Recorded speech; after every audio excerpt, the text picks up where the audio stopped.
అసలు ఏ పూజ చేస్తున్నాను, ఎందుకు చేస్తున్నాను, మీకు కానీ ఏమైనా ఐడియా ఉంటే వీడియోని అయితే లైక్ చేసేయండి. హలో, నేను మీ అనకాపల్లి అమ్మాయి ఇంకో వీడియోతో మీ ముందుకు వచ్చేసాను. Welcome back to my channel.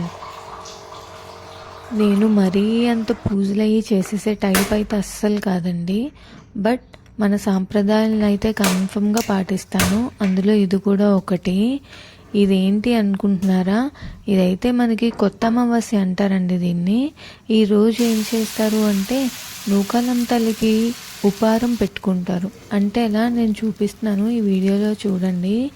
మెయిన్గా ఇది వచ్చేసి మనకి ఉగాది ముందు రోజు అమావాస్య వస్తుంది కదా, ఆ అమావాస్య రోజు అయితే నూకాలమ్మ తల్లికి ఉపారం పెడతారు. అంటే ఇలా నేను చూపించిన విధంగా వేడివేడిగా అన్నం, పప్పు అండ్ ఇంకా సోడిపిండి అట్టేసుకోవాలండి. బట్ సోడిపిండి అట్ట అవ్వలేదు నాకు, సో నేను ఇలా ఒకటి వేసుకున్నాను.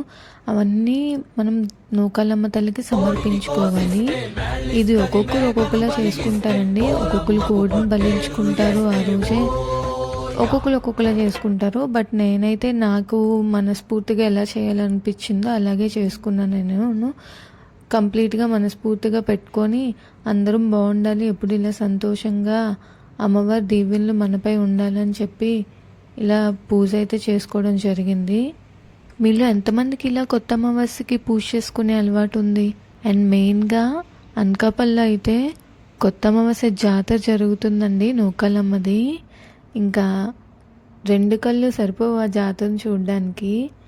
అండ్ ఇలాంటి వీడియోస్ కోసం మా ఛానల్ అయితే సబ్స్క్రైబ్ చేసేయండి.